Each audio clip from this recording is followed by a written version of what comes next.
Hey, Well, Rob. Thanks for hey, coming back on Behind the Shield. hey, good See, to be that felt here. awkward Okay. already. Yeah, we're not going to do that. Oh, I'm doing it. Okay. Yeah. But hey, isn't he our first comeback? I think so. Yeah, I was just thinking about that right before we got in here, and Yeah. yeah, I think Rob, you are the first return guest. Welcome. Well, Well, we appreciate having you back. I'm honored for that. I've known you guys a long time, so I think it makes some sense too. Um, Absolutely, and we're in halfway through 2026, and oh my gosh, what a year! I feel like the beginning of the year it felt different than even the second quarter, and now the third quarter is right, breathing down our necks. And it just feels like the pace of change is so rapid right now, and it's hard to keep up. yeah, totally agree. And I think really AI is just pushing on lots of boundaries where it's like from the security perspective, like you want to make sure your fundamentals are good. And it's like could highlight all the things where you're having some trouble with that. It's like, all right, how do we deal with that? And the acceleration, like maybe we could talk about the vulnerability space for a little bit. Go Uh, ahead. Yeah. Yeah, definitely. I- Um, you want, Mythos. Need Go to say ahead. more, right? and, like there's all this, there's some differing views and controversy around like, hey, is this the thing that is actually as dangerous or amazing as Anthropic says it is? And it's like, whether you agree or not with that, I think it's sort of like this thing that's out there, like, when quantum computing can actually break through our modern encryption algorithms. Like, that might not happen for a while, or it might Yeah. happen a year from now, like, but hopefully it's more like aligned with like the NIST timeline and like 2030, 2035. We get prepared for that, but you know that something's coming. And even if it's not coming now, like, and I think Mythos is a bit more real than that, in the sense that even though it I agree. itself might not have like, it has good capability. Like, I don't know if it has all the capabilities that they were worried about, but what it's highlighted is that any use of AI to scan code, even local models, can come up with some pretty good things. And I don't know that everyone was really doing that effectively before, like the alarm got sounded. And now we're seeing lots of new vulnerabilities getting patched. Like I think Microsoft's last patch, when patch grouping was like over 200, which I Right. don't think I've ever Mhm. seen that before. Well, we're seeing it in Linux too, right? They seem to be dropping a lot more, Yeah. just across all the different. Yeah, I saw the announcement from ChainGuard that they're investing $50 million to saving open source, and it all hinges around the vuln counts that are coming out of all of these open source projects, right? Um, so I mean, you see announcements like that are happening, and yeah, you know what? There's hype in all of it, but I think there's an underlying reality that underpins the whole thing that things have fundamentally shifted. I mean, there's been like the Overton window has like been shoved more than we've seen in a long time, I think. Yeah, definitely. And it's like once you open a door, you can't close it sometimes. Like we opened the door and went through. Like we're here, there's Right. all this money and resource being invested towards AI. And, you can hear, daily about different communities, not being happy with how much water is used for AI data centers. You see the impact of like how much the size of this thing is, like water, power, all the Mhm. compute that's being consumed here. So like it's harder for us to get, for me to get for my home PC, like get a new GPU or CPU or memory or hard I drive. know. Right. And so it has like this impact that like all that's going there. So it's like, and you think like, hey, what comes after Mythos? Is it going to be more powerful? Like, how could it not be with like these massive data centers being constructed with all this power going towards it? It's like using a lot of the Earth's resources to just like put it Yeah. into the thing. Yeah, and I think that's sort of leading to the talk of AI data centers and stuff like that, right? Because probably the the Earth itself, down here in the atmosphere, can't probably can't sustain it all indefinitely if things keep moving in that direction. Part of me wonders too, like, are there going to be breakthroughs? I mean, we saw this a little bit with DeepSeek when it first came out, but it was like, oh gosh, we can do the same, um, the same things with an LLM that we could do with one of the U.S. labs LLMs, but we could do it much more efficiently, right? So you wonder, like, are there going to be other 10x breakthroughs in efficiency that's going to allow them to continue to have more and more intelligent models that are more efficient? I mean, I don't I don't think so. I don't think that's going to happen indefinitely. I think to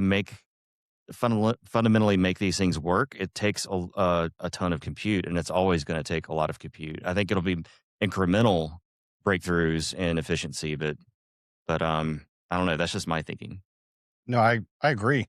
Um, and just kind of going back to the vulnerability aspect briefly, you know, maybe Rob, this is something I see working with your team is uh, AI has the impact that I've seen is the ability to help. Hey, what does this really mean for my environment? Like, having that input and having that ability to run that analysis. And yeah, there is still some human intervention there, but it's identifying it, and it's also like, what is the real impact here on my environment, on my infrastructure? And I would imagine you as a CISO having that kind of insight is invaluable.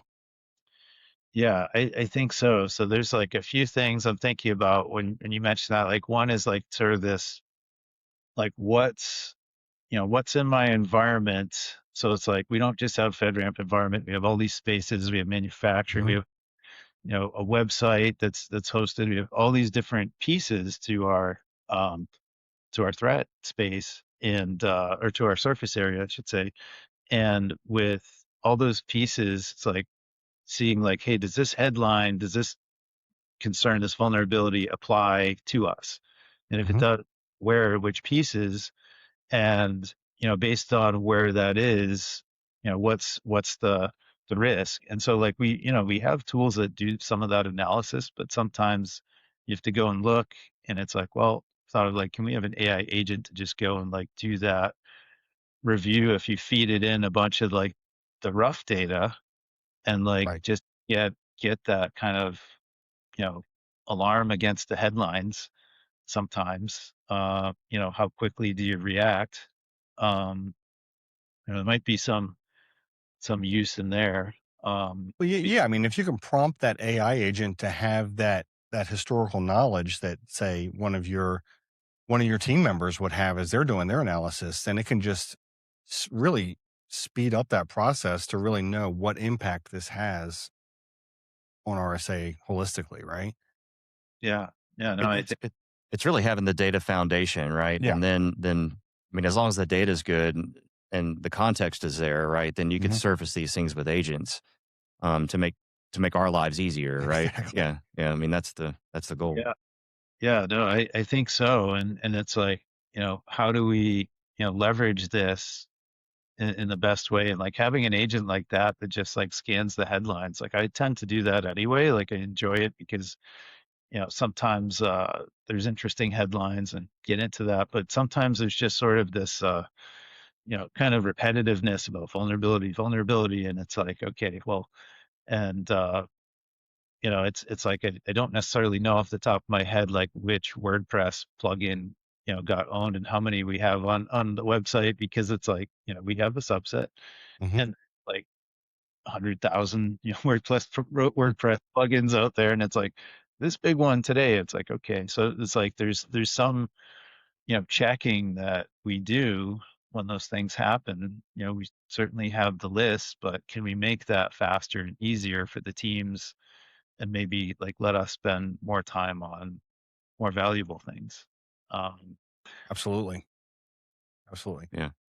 I guess the other thing, and I know we started talking about this, kind of leading up to when we started Or pre-talk. chatting. Our, yeah, all of our pre-talk, Rob. Yeah, just kind of talking about, we've discussed the vulnerability aspect of it. What about, you know, the identity management piece? Because RSA is really known for securing identity, right? And validating that. So, like, what kind of impacts has that had on that side of the business? Well, I've been sort of asked for the past few years, that you guys can imagine, about like, hey, Hmm. what new threats is AI bringing to us, to our company, to our customers, to, in the identity space. That's like, Hmm. at first it was kind of quiet. It was like there were a lot of people trying different things, and it's like, okay, well, you have the idea of the vibe coding, so that you can get into spaces maybe faster, or chain, a bunch of tools together, and like maybe someone that couldn't code before. But I think a lot of the attackers could do some coding already. So it wasn't necessarily like you had all these attackers that couldn't code waiting for AI to like let them code, right? So it's like, it's that risk was already there. And it's like, okay, well, improving social engineering. Yes, That's a Yeah, big one. that's true. kind of where it started getting more interesting. And I still don't think we've fully seen like this thing, because this concept of like spear phishing at scale. Like if I was, advanced persistent threat group, I might say, all right, well, I want to get into company X. All right, go to their website. You hear AI, go to their website, check out their leadership page, find the personal email addresses of all of them. You Mm. have open access to the internet, and start, to Targeting It them. really build gives you that get ability to chain them. those tools together. Yeah. Yeah, and like I don't think we've fully seen where that's gonna go. Like I feel like there's just still like enough restriction in the big models that most people are using. But then I think you could get to private models that, maybe have less restriction or less guardrails, and you can start doing. I mean, there's definitely ones out there, and they may be doing things like that already. I just, I haven't seen it as much. It's like we get these types of threats already. We get impersonation. We get this just, um, is, you know, when, so it definitely improved the social engineering aspect, but I don't think we've seen it like at the scale level it could do. Because I think at scale, it could be that like you start to like not trust a lot more of the emails that you're getting, Exactly. a lot more of the contacts. Like, is that really Honestly, safe? emails like a dumpster fire. These we were just talking about this that email in general just feels almost dead because it's and it's felt that way for a while, but it's just intensified. I think. No, I agree completely. Like, even when you email me, I'll be like, hitting you up on a Slack channel or something. Is this Yeah. really from you? Like, and even joining this podcast is like, do I really Yeah. want to click this link? Right? Like, I really do think it has changed that landscape completely. So in a sense, like I think we've already adapted a little bit to like knowing that, hey, if I see this like Mhm. shuddery video, or this video of like my CEO asking me to approve like $1 million, wire transfer that normally would make no sense, like, okay, I think most people are aware that that's probably not something you should do. So I think, it's coming down now to like, the big thing, if you lead back, like, oh, how is it impacting the threat landscape? It's like maybe down to the vulnerability space, and getting some of these 0 days faster or sooner. Or, the big thing is chaining a bunch of mediums and lows together to end up with one where you can get access. Yeah. Uh, so that's kind of the interesting thing. And then you I just mean, have, excuse me. I mean, a big part of what I've seen going to, I've gone to a lot of government related tech industry tech shows this year and toward the end of last year. One trend that I've seen a lot is AI pen testing. Hmm. As far as companies that are out there that are a lot of them are this feels like a theme for venture capital to be like building this as well. But there's just a ton of companies out there that are trying to build this, right? And at some point, I'm sure there'll be consolidation and all, but it just seems Hmm. like you can't throw a rock and not hit somebody trying to build this. A pen test agent, right? Well, yeah, yeah, Yeah. and different approaches sometimes, but but they're all working toward a common theme. Absolutely.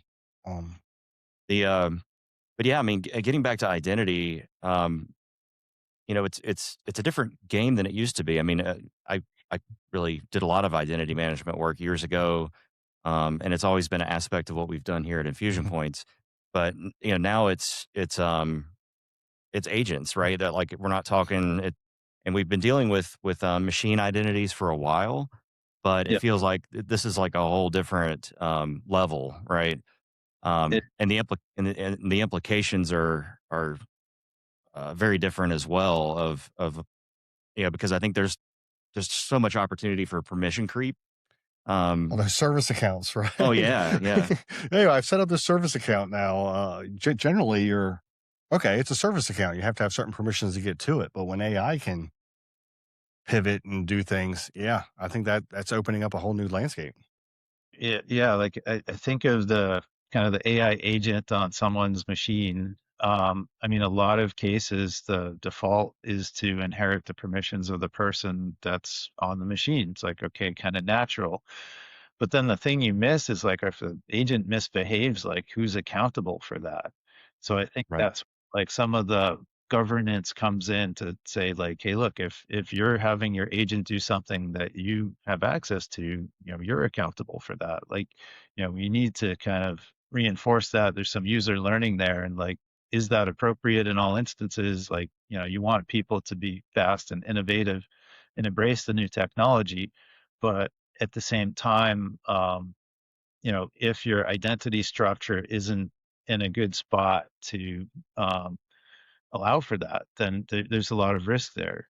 Do you have that segmentation? Do you have, approaching the zero trust, like some, again, old tried and true terms, but AI like pushes on a lot of those capabilities, push on a lot of those barriers of like, hey, if you don't have a good landscape, a good set of controls, good data controls, AI will really quickly, make you aware. Um, yeah. I It'll let you do.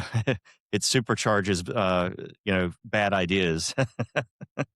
yeah, I mean, Mhm. we just to be, give it an example, like we were putting a chatbot on our website, like a lot of companies do. And in the testing of it, we're like asking it about one of our products. It was like, oh, it's giving like kind of old information. So what's, is it hallucinating? And it's like, no, we tracked it back. Like we had an older document on the website that we needed to update. And it's like, Yeah, so we got to cleanse our data really quickly. So there's a positive benefit in that. Like, Right. we might not have noticed that as quickly without the AI kind of, giving that kind of real time response. Um, but it can highlight your data and permissions issues, your vulnerability, attack surface issues. Like it's all like faster. And it's like, oh, Mhm. how do we deal with that now? And it's like, well, the layered defenses are still a good idea, defense in right. depth. Like, if your one layer gets penetrated like really fast, then it might take some time to figure out how do I even approach the next layer. Like that still might not be easy for even super AI enabled attacker to do. Yeah. The interesting thing to me too is, like you talked about attribution or that human in the loop. You know, we have a desire always to know that there's trust. There's a human to human aspect of trust, right? That really is in play here, and it goes all the way to something as fundamental as like the agent driving your workstation reminds me a lot of like a self driving car, right? Like, yeah, you can have a self driving car, but if that causes an accident, the You're human still sitting responsible. there Yeah. is supposed to be responsible, right? But the human sitting there, I mean, we've seen all the YouTube videos of people defeating the guardrails. Yeah. And the same thing, obviously, the same thing is happening on the workstations, I'm sure, as well, where there's agents involved and automation. But I just think that it's playing out right now with FedRAMP 20X, and the three PAOs heads are exploding because they're not being asked to make a recommendation anymore based, And formerly, I mean, that was a big deal because their recommendation, this is my firm's recommendation, and it's a reputational thing, right? And if you get that wrong, you're going to have a reputational hit that matters. So a lot to put into making sure that that Mhm. recommendation is a good one. When you take that away, it's like, well, what are we basing this on? And I see the industry, I see especially 3PAOs really struggling with that, with understanding like the role here. Yeah, I wonder what even the agencies think about that, right? But in this AI age, it's like you're trying to keep the human in the most. It's like you're elevating the most important trust aspect of a transaction, and you're trying to get the human where they're just involved in that, right? And everything else is automated and reasoned by the stack, um, and hopefully explainable and all of those things. Well, But yeah, hopefully you get this little thing called non-determinism or probabilism, where it's like, you ask a large language model something 100 times, and one of the times maybe you get something crazy. So it's like there's an element of unpredictability in there, just in these models. And how do you account for that? So it's like Jason, I was thinking as you're talking, like would put, the trust in the human, but like humans can't be in the loop at scale, right? right, Not scale that AI speed. So it's like, all right, well, how are you appropriately in that loop? And it's going to depend on your risk decision. Like, are you deciding to turn off a power plant at a certain time? And then like, oh well, launch a missile. yeah, or launch a missile, and like repercussions of that might be big. And so like, and but hopefully you're not having to make a million of those decisions every minute. So then if like you're on these high transaction profile type systems, it's like you kind of have at least the control. Like the human in the loop might be like the human confirmed that all those controls were there, and then that there were checks against those controls, even internally by other AI aspects or just structural controls around it, and that the human approved, like, hey, that was sufficient for this use case for that to go forward into production and be used. So that could be a human in the loop, even though, you're not in the loop of each outcome or each transaction, but there was a human governance there. So I think we have to think about just the volume and where it's appropriate. Like, a human driving decision, like, when you go into one of those robo taxis, if you ever have, I did, Oh yeah, you know, a few times, and it was kind of fun and weird, and they actually kind of did a decent job. But it's like, all right, well, I'm not determining if it turns right or when it goes or when it hits the brakes. Like, I'm not in the right. loop, but I can hit the button to say pull over and get me out of here. That's really scary. That's yeah. But and or I could push the button to get help. I think it's like, hey, we got stuck somewhere, and then someone out there in the ether be like, oh, okay, I can see you're here. Let me take over the controls. So that might be sufficient, and that's like a life or death thing. It's not. Driving Yeah, is can be a scary thing. absolutely.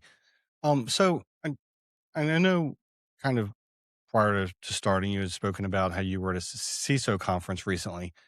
And, we've done a lot of talk about AI. I believe you mentioned that there was some talk about AI there. Are these some common themes that other CISOs are trying to solve for? Oh yeah, I mean, like I think everybody's challenge with like you asked about identity earlier, and of course we have a big interest in identity over at our day, and just the idea of all the non-human identities and how you manage them, and sort of having how do you like think of like at one point an agent started, but it might talk to the next agent and get the next thing and the next agent, and you might have a chain of these things, and then like, what's the permissions that you expected here? If it went to all these other pieces and they can all see more data, then does this one agent have really access to all this stuff? So you need to, take that into account. And I think people are even struggling with just like the base inventory of agents and the ownership of the agents, and then you get into the permissions, and there's a great statistic, and I don't know I don't remember who to attribute it to, but someone mentioned that they're 96% of permissions are not utilized in the enterprise. So if you think of that, the idea of security like least privilege, it's Hmm. just not That's an accurate. indictment. Yeah, no, it really is. And it's like, we do our best. And it's like, you go into a system like pick your favorite CRM tool or whatever in the cloud, and it's like, oh yeah, they defined, 27 roles, and then we needed to define another 20. And like you get to the point where you're going through these quarterly access reviews or whatever access reviews you do, and it's like, all right, you know, how does that actually line up to this access? So I think generally people are over provisioned, but there's this pain when you're right at the line that you try something different and you hit a wall. And then it's like that's where security gets a bad name, or IT gets a bad name, or Right. whoever's the system manager. And so people are a little afraid to like restrict it too tightly. So then you get into ideas of like just in time type of access. And how does that work with agents? There's a lot in there. We could have a few days worth of podcasts on that problem. No, I'm right there with you, because one of the things that you had mentioned that sparked a little thought in my brain was inventorying these agents, right? Like, what does that even look like? I mean, I know historically from a security compliance perspective, it's, we're looking for rogue assets in an environment. Well, is there a AI agent in your environment? Like, how do you inventory all your Yeah, agents? it's really interesting right now. Like it, depending on if you're using SaaS, you don't know the underlying LLMs that they're using. Right. You don't know the frontier models that your data is being swept off to. There's such opaqueness right now Hmm. in lack of transparency, and some of that, some of it's intentional, some of it's just everyone's trying to ship as fast as they can, so they're not Figure it out. they're Yeah. not building it in. Right. But yeah, I mean, I'm seeing quite a bit of that, and even in the way that we want to lean into AI here, um, I'm constantly considering, like, are we losing are we losing track of where our data is going? Like it was, we were looking at Kiro, for example, which is Amazon, it's Amazon's IDE, port of VS Code, or a fork of VS Code rather. And it's not clear what models that we're using. And right now, DoD doesn't like Anthropic, and we do some DoD work. So, Yeah, it really matters. And right now it's just difficult. it really is. And it's like, I think that's like there's an inherent lack of definition around these things. So it's like, first, if you think like, hey, I'm going to go do a prompt. Okay, so I'm interacting with this LLM. By the way, Mike, you mentioned that like conference I was at, and there were a couple of people that were from bigger companies that are like, yeah, we have our own LLM. Like we created this thing just for our company.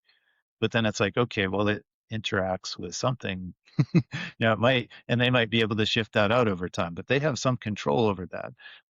But not everybody does. And if you're interacting with it, like, so, if we have the personal one on the phone or whatever, you don't know how big your space is. You don't know what memory it has. You don't know how long it's going to retain the data, especially if like you're going between a few different ones, and they might change their terms of service regularly or leave it open so that you're not going to be able to define that. So you don't even know like the capabilities of the thing you're interacting with when you interact with. And that's like the first thing where it's just like as a user, it's like just difficult. And then from there, it's like, okay, then you get into some of the things like the non-human access, like, okay, well, you don't know the capabilities of it. The access isn't clear. The data retention isn't clear. And I think that was a huge topic, like data security. Hmm. Uh, how do you know how long, not just the prompt, but any file that you upload for it to process and the response? How do you know how long any of that stuff is sticking around and where it's going to be sticking around? Is it, Where is, it's living, exactly. yeah, like, do they put it off to like a giant storage center somewhere? It just sits there for indefinitely or, or not. And it's like, there's all these things to understand. It's like, I think as a, uh, universe, I guess, or space, it's like I don't think I'd say that most enterprises are not great at enterprise data security and understanding where all their data is and having great controls around it. So then you introduce AI that comes in and it can touch all that data at the same time, like almost instantaneously. And it's like, I was all right, just thinking that that. Yeah. made that challenge even, harder or scarier. Yeah. We went from shadow IT, right, to shadow AI. Yeah. and No, I it, think, that's a real term, like, too. It's yeah. like, I think, yeah. Yeah, and I mean, and that reach is really almost scary sometimes to use AI, because I don't know about you, Rob, or Jason, but it's like I used to use that search bar at the top of SharePoint when I'm trying to find something and trying to find that right word. But now it's like I just ask Copilot, it scrapes it. Oh, were you talking about this? Maybe this. This looks like this, and it's like, holy cow! It can access everything that I can access Yeah. in SharePoint. Well, and what I find interesting, like, just think about that. Now fundamentally the LLMs are learning about everything we do Hmm. and the way that we've done it for years. Hmm. And you know, are the AI companies, especially the frontier labs, are they going to end up with all of the expertise across all these All the intellectual industries? property. Yeah, I mean, it's really interesting. And then what are the ethics around them using that, or how are they going to how's that going to go? um, Yeah. I think that's a huge area of concern because I mean, look, I think one of the worries out there, I'm sure you guys have heard talked about, is like AI replacing humans in certain jobs, certain roles, and you see things out there like I think it's no secret that Meta is putting training onto all their employees' PCs to like train on like, hey, what are you doing? So it's like you think of the Bobs coming in like, what would you say you do here? Exactly. Like, well, well, now that's your AI on your exactly workstation now.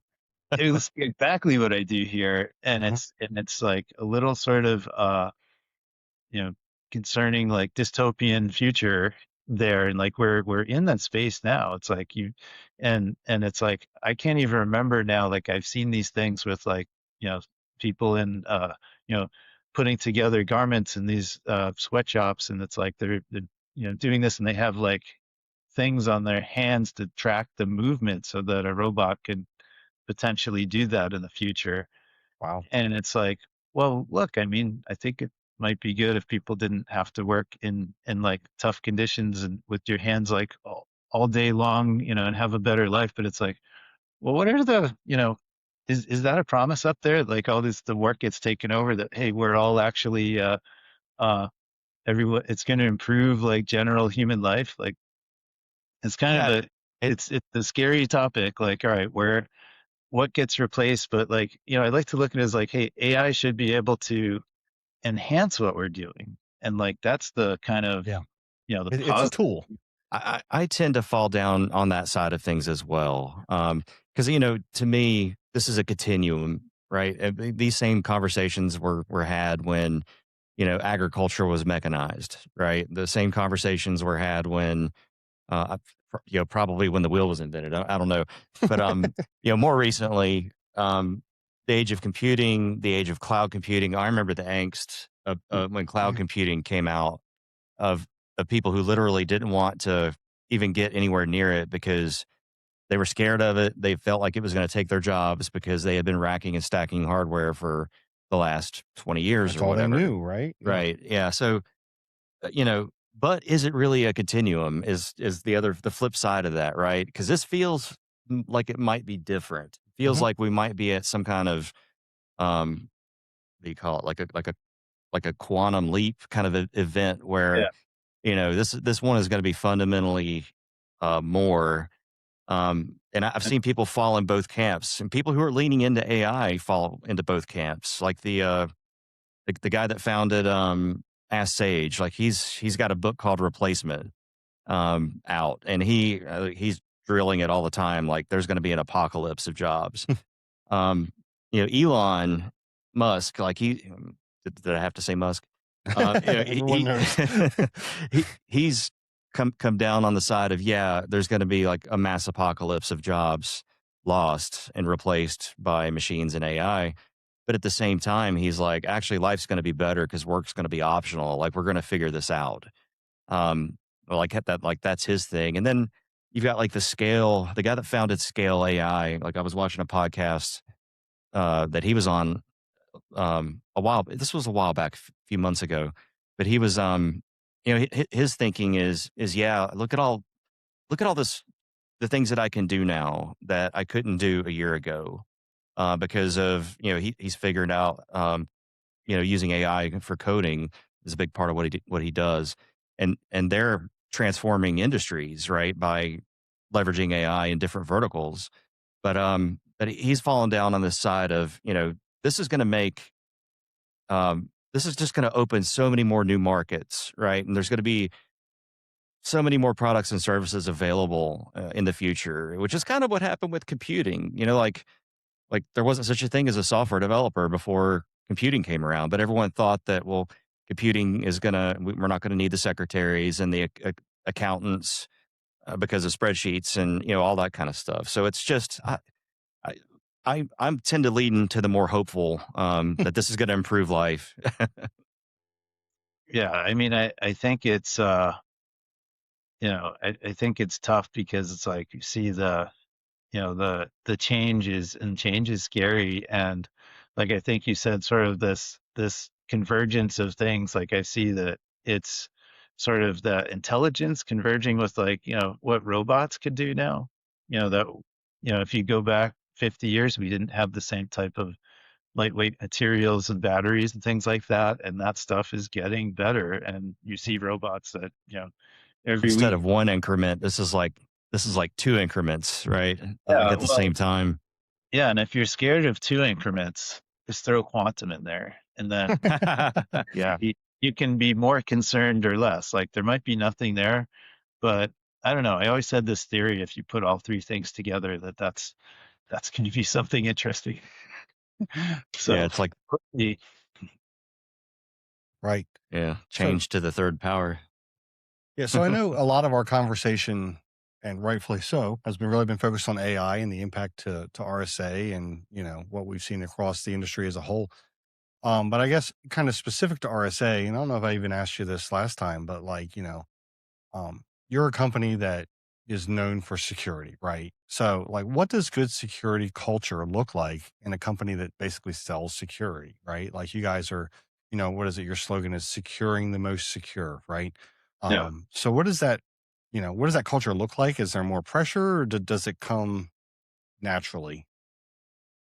yeah, I think it's a bit of both. I mean, what's really helpful is you have that backdrop. I mean, we've been a cybersecurity company for 44 years, like Hmm. oldest cybersecurity company out there. And um, with that lineage and that backdrop, there's an expectation. And I think that, a lot of people stick around here, because of that, because it's like, hey, these guys take security seriously. But we also bring in new people that don't have, that backdrop. But I think it's sort of like getting them integrated into the culture, and kind of keeping that expectation. So, like a lot of places, we do an annual security awareness training, I'm some role aware. training, FedRAMP program we have, and they check on things like that. But also, I think it's important to just, make it part of just the daily life, and the expectation that, like, hey, look, you are part of our security program as an employee. You can actually take actions if you're not being responsible that can harm our security. Uh-huh. And like we're depending on you. It's not just like, hey, as a security department, all right, you're 10% of this employee base, so you guys have all that responsibility. It's like, no, the responsibility is really with everyone. Um, and that's, I think, the culture that helps drive that. So we have this excellent backdrop, so we have an advantage there, but you still have to do that care and feeding of, like, okay, let's make sure we cover it in the training, the onboarding processes, the that I'm sending something out regularly to the company, that, we have the right types of meetings. Like we had a water cooler on AI not too long ago to just kind of get people's thoughts going. It's a pretty well attended one. So it's things like that. And I do travel to our global offices on a somewhat regular basis, and I try to talk to the people on there, just like, hey, look, we're available. Reach out to us. Like we don't have to be. I think some people think of security like some things. Like sometimes it's a blocker, and sometimes people think of it as something scary. Like I talk to these people, I'll get in trouble, and it's no, we don't want to Don't be do really that. aware of those things. We want the right guardrails so you can, want to be the control so you can drive the car faster. Will help like be the anti-lock brakes, so you can drive faster comfortably. You know, we also want to be you know, not something scary, but like you can bring even a minor concern to us, be like, hey, I need guidance on this thing because I'm not sure this looks right. And like, okay, well, we might, let us kind of take a look at that and see what we think of it. I had a couple of them after our training. A couple of those came out the week after, like, hey, I just went through the training. I had this in mind, and like, I wanted your guidance on this. And I think that the two things I'm thinking of weren't huge things, but it was good that they kind of folks in the team like just brought stuff up and said, hey, like, let's make sure that this is okay, that we're seeing this and how we're doing this. Are we following the right approach? So um, it helps to have a nice security backdrop, but I think everybody's got to do work on that culture. Like, it's not like we don't have to do work on it. I'll say that. Like, it is Yeah. something we have to think about. Just So one of the things, and Rob, if I'm saying something that you want us to cut out of the podcast, let me know. But if like you guys had integrated an AI module in your security awareness training, and to me that was, I haven't seen that a lot in a lot of other companies' security awareness training yet. I'm sure it's coming, but just like the appropriate use. So I mean, that just, I mean, to me showed how much you were leaning into realizing and teaching people what an appropriate use of AI is. And I mean, it impacted me to a point. I said, "Hey, Jason, this is a module Yeah. that RSA is doing. I think I, we should be encouraging yeah, others to be doing the same thing." I'd agree. Like, it's really important to like stay ahead of those trends if you can, because look, I mean, depending on your source of training material, um, that may get refreshed faster or more slowly based Mhm, on who vendor is if you make it internally. mhm, But I mean, that's something to go push back on that vendor or that group and be like, hey, we need some guidance around AI. And like, look, even if it's me doing a 5 minute, little video and they have to hit play on it, fine. But right. to get that guidance, I think is really important. Like if it's like one of the things also I think our customers would expect and asked about, just like they would ask about, hey, do you have a training not just on security awareness, but on data and privacy? They want to know Mhm. that we're following all those regulations. We're thinking about those things. Like AI would be another one. And as we've talked about in most of this segment, it's like, yeah, it's hard to control some aspects of AI. Like it's a huge, let's see, like a huge risk surface, a huge, shadow AI is a real thing, and a technology that most of your employees are using, and we're expecting them to get all those contexts correct. Because we might, as a whole, might not have every control in place properly to deal with all these new contacts right away. I don't know how So you could. It's always evolving and changing, right? So Yeah. right, right. And that's the fun and challenge of like being in a security team. But also it's like, it's especially challenging now with AI and like, how ubiquitous it's become on everyone's devices and the expectations of use of it and how Right. every use it to innovate because hey, if there are statistics out there, companies are using AI well, they are um, you know, uh I making mean, better news faster and scaling better. Um, ultimately, yeah, everyone's worried about being outcompeted based on the advantages of use, right? mhm, That was a real big tension for us, Rob. Like in our thinking through like how do we need to communicate to our employees about appropriate use of AI. We don't. Number one, we the way that it ended up, we almost came down more on championing the use of AI and less about the I guess what more of a negative view of it or more of a here's all the don'ts.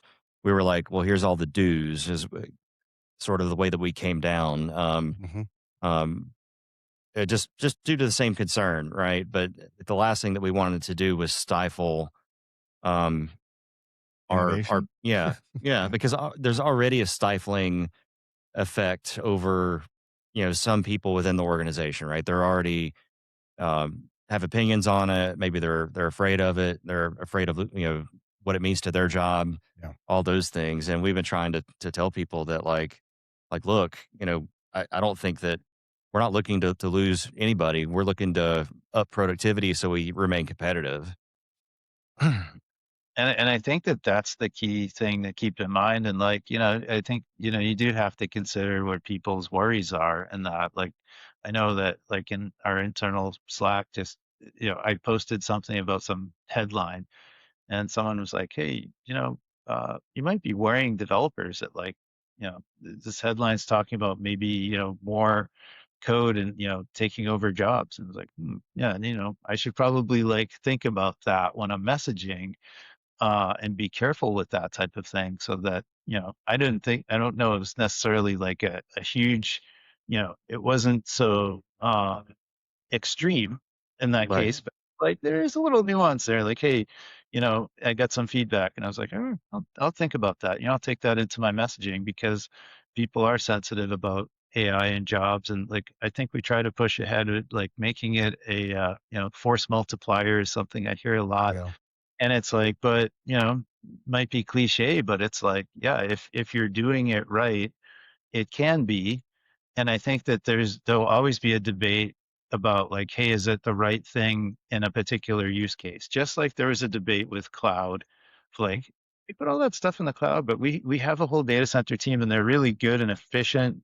And it's like we do heavy compute and the cloud's going to be this much more expensive. Like, okay, maybe it does make sense to keep that workload in Yep. your data center if that's part of your core business function. But if it's not, and you're just like, we're struggling to keep, these, data center folks employed and like, they just, it's hard to, there's too much volume and like, that's not our core business. It's like, okay, maybe that does make sense to be in the cloud. So I think we're going through a lot of the same thing with AI now. And some people are going to have great experiences and some people are going to have terrible experiences. Like it just, Hmm. but Right. you I agree. try to take care as you're doing it. Bingo. Yep. Yeah, I So, think um, it's funny that you mentioned the data center um, example because I remember it was just only a few years ago. This was really common. There was all these stories about hey, we migrated everything to cloud, but then we migrated everything back.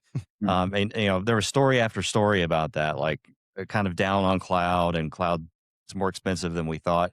I haven't heard of about anything like that not in lately. the past almost 2 years. I haven't seen an article like that because now it's like everyone's scrambling to get their data back in the cloud so that it's close to the frontier models. Well, because You know, nobody can buy servers because the AI data well, centers. yeah, and servers are like you can't Yeah. even find Yeah. chips anymore. Or I mean, I could have a take on that. Like I think of a shrinking sine wave where it's like, you go extreme one way than the other way, and like you end up towards like here's where things like people now found like most of the time the right spot for that Hmm. workload, that function, whether Right it's data balance. or cloud. And we've been like, all right, we see both, and now we have the right decision process around which one it should be. So Yeah, the new things we pick where it should go. it's almost like the hype cycle just playing out, and dying down to a steady state. But yeah, Yeah. So totally. Yeah. I do have one more question. We have 3 minutes left. All right. And this question is, if you could rewrite, if I can speak, Are you if like you could, perfectly timing this, Mike? I'm not perfectly timing this. I'm sorry. If you could rewrite or change one thing about how the federal government approaches vendor security authorizations, what would that be?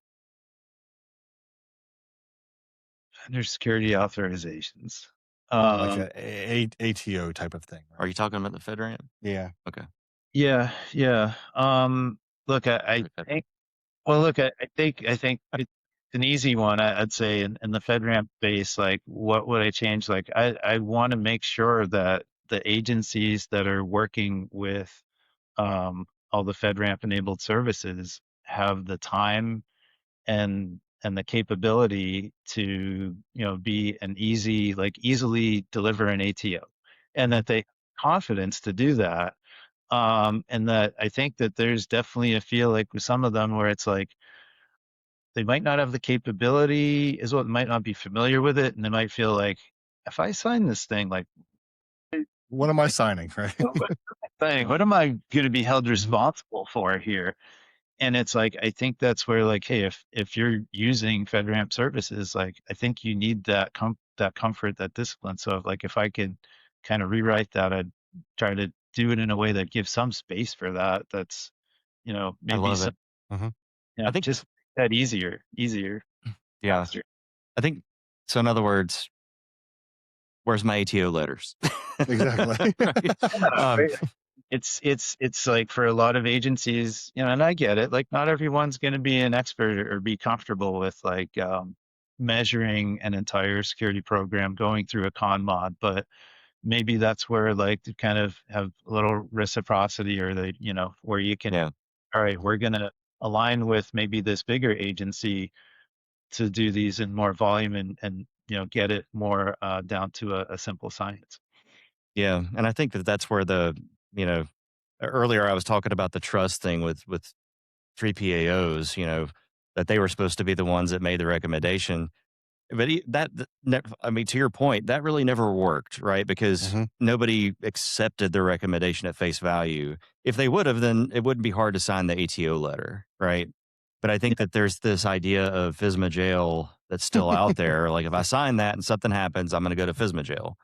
And you know, I guess it's debatable. I think that, some things have happened, but I just don't. I don't think that that's been a common occurrence. If anything, you might end up in a GAO report or something like that. But those things, I don't know. They could be corrected. It feels like, but I've seen this so many Yeah. times, Rob, and Yeah. it's not just something that's impacted y'all. It's been impacted the whole industry. I do think that 20x is kind of. I'm sorry. I was going to say there's not really any enforcement if you don't do an Right. grant while you're using something in a certain period of time. And I don't That know that should be a GAO finding right Should there. be. Yeah. really, Uh, right. I don't think it needs to be a harsh enforcement, but just like the expectation that like if you're using this, you have to do it within a time, and develop your program so that that's possible, even if you are relying on maybe a larger org that you're part of that is more experienced at that type of review. Yeah. yeah. Yeah, and the cool thing that's going on right now is I think that 20x hasn't exactly solved this, but I think that it's set the stage for a showdown, Yeah. to force the issue to be dealt with, right? Mhm. Because now you're going to be able to get into the marketplace at class A, B, or C, and basically be able to be there for 2 years, be able to sell, and what's going to happen if these products are used either by federal agencies or used by third parties even. Like, we've got customers that now have a pathway to get into the FedRAMP marketplace as certified, right? That may never get a FISMA authorization from that, or a FISMA ATO off of that, right? And it's because they don't really sell to federal, but they need to be authorized because they service the DIB, on the CMMC side, and or other FedRAMP, CSPs. So what's going to happen? 2 years and you've sold a lot into the DIB and into, and what, they're going to remove you? They're gonna bunt your certification. There's gonna be a showdown, Yeah. and I have a feeling that it's going to set the stage for a solution, to the issue. Otherwise, I think there's going to be a reckoning, or a wrecking. Yeah, and look, I think it makes it harder for new technologies to come into the space and new vendors. And if you want it to be a competitive space, which I think like most people, in the US, like, hey, competition is good. It's like, how do we encourage that and keep that, level playing field? And it's like, if it's that hard to get one and only the bigger players can come in and like get it early and then they don't have to worry about it. And then the smaller players trying to come in, like, I can't get it. Like, Yeah. it's really takes a long time and it's hard. It's a huge barrier to entry for new folks going into FedRAMP spaces. It is. There's this new thing that's been happening for a few years. These it's basically they're platform companies a lot like us, but they're managing to get an authorization directly with an agency or with DoD, and now they're just taking that authorization and they're just absorbing new customers, new software kind of into that ATO, and then repeating that, right? And Yeah. it has, I don't know, I've seen several do this. I think some are doing it the right way. Maybe others are being a bit more of a rubber stamp, or they're kind of skirting the rules a little bit. It feels like I don't know all the I don't know. detail. It just feels like it. I'm not saying anything, but you know, No, I it's think I think the great. government's just fooling themselves by doing that, by letting that go on. It's like, okay, you got 10 products But under one label now. Like, how much risk are you grouping together? Yeah. Anyway, we talked about shadow AI. Is this shadow FedRAMP? Shadow FedRAMP, love it. Awesome. And it's like what you're saying. It's like it's actually easier to buy a company than it is to get FedRAMP certified. Like, like, okay, this company is like, all right, I I mean, need to get that's the business model of some of these companies that are doing this. my company, and now I'll be certified. Like, wow. Or Yeah. I I mean, don't think that's intent of the certification. Like, that's a little much. right. Yeah. And it's a workaround. It's cute, but I don't know if I would want my business model propped up against that. Anyway, Yeah, and does that bring us the best security? That's the Bingo. well, it's definitely not, doesn't bring the best transparency. I mean, they might be doing the right things behind the scenes, but No, that's fair. Good. All right. Well, Rob, I appreciate you joining us again for round 2 of Behind the Shield. you're being formal. I'm being formal. Well, look, We're just supposed to end. Caitlin just wants us to end. Caitlin just wants us to end. I like that. I like just ending. Bye, Rob. Trying to be funny. Goodbye. You make it sound like I just want it to end. Like, please stop talking. Oh, I didn't mean it like that. I mean, that was not what I meant. She mad. No, I know. And it's over. Like, Yeah, we are a little bit over. So I appreciate you joining us and being willing to stay a little bit over. So, Yeah. All right. Great talk. Hopefully we'll have you back again soon. Yeah. Look forward to it. Yeah, this was a great one. Yep. Love it. Really enjoyed it. Thanks, Rob. Same here. See you guys.